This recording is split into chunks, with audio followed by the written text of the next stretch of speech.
Saludos a todos, muy buenas y bienvenidos a Madridismo al Día. Tenemos que hablar de Dani Ceballos, del cual se cerró cualquier tipo de especulación con respecto a su futuro con el cierre del mercado estival, pero que parece que se abre una nueva ventana, una ventana muy abierta a su salida en el mercado de invierno. Y es que los compañeros de Onda Bética han determinado y detallado la siguiente información con respecto al futuro de Ceballos. Dani Ceballos será cedido al Real Betis hasta enero y luego, posteriormente, ¿vale?, llegaría como jugador del Betis. Es decir, primero sería prestado a préstamo. El Real Betis de esta manera pagaría el 20% de su salario durante el periodo de cesión y lo ficharía por 15-20 millones al final de la misma, cuando termine dicha cesión.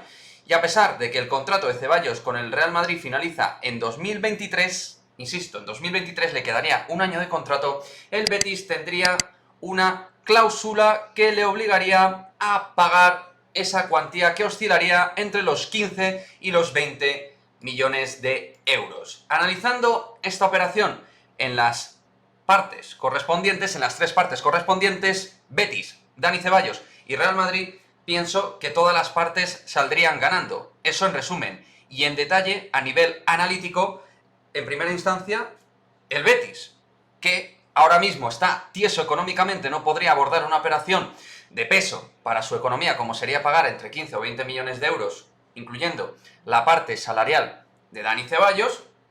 Entonces se entiende que con el paso de los meses, con también un Benito Villamarín que va a ir recibiendo gente, público, al igual que todos los estadios, y también con la disputa de la Europa League, lo cual le va a permitir también generar beneficios, pues con el paso de los meses va a ir incrementando su tesorería, incrementando su caja para poder abordar una operación de esta índole. Y, de igual manera, a partir de enero empiezas a contar con un jugador que a Manuel Pellegrini le puede ir sumando deportivamente. Por otra parte, también tiene todo el sentido del mundo para Dani Ceballos, entendiendo que Ceballos ya ha empezado con mal pie dentro del Real Madrid, que en ningún caso parecía que el Real Madrid fuera a contar en primera instancia con él, ya que ahora además, con la llegada de Eduardo Camavinga, existe una notable población de centrocampistas con Casemiro, Modric, Kroos, el propio Camavinga, Fede Valverde y Isco Alarcón, más Antonio Blanco, que es hombre de facto del primer equipo, aunque ocupe ficha del Castilla. Pues bien, parece que existe una, no sé si superpoblación, pero una alta competencia para que Ceballos pueda tener minutos, ¿vale? Yo soy de los que pienso que Ceballos podía haber aportado, pero también entiendo una salida del futbolista andaluz. Y por último, en cuanto al Real Madrid, hay que entender que lo primero es pensar que el jugador tenga minutos. En el Real Madrid difícil que los vaya a tener, en el Betis los va a encontrar, pero también me parece muy positiva la operación a nivel de amortización para el Real Madrid. Tengamos en cuenta que el Real Madrid pagó unos 16 millones de euros cuando fichó en la temporada 17-18 a Dani Ceballos, pagó unos 16 millones de euros. Hay que tener en cuenta que al margen de esta cláusula de obligatoriedad de que el Betis tuviera que pagar entre 15 o 20 millones al final de la cesión, el Real Madrid ya ha sacado dinero por Ceballos en las dos cesiones al Arsenal.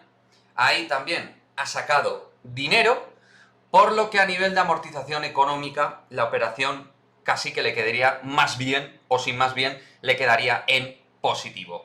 Así que en ese aspecto, en cuanto a caja, amortización se refiere, sería una buena operación la de Dani Ceballos para el Real Madrid. Así que en resumen, me parece una operación totalmente sensata y lógica la salida de Dani Ceballos. A mí no me molesta dentro de la plantilla, pero es verdad que sus posibilidades reales a nivel competitivo de jugar minutos de relevancia en el Real Madrid 21-22 van a ser escasas, por lo que, en conclusión, se entiende una salida y que en esta operación creo que todos salen ganando en forma y en fondo.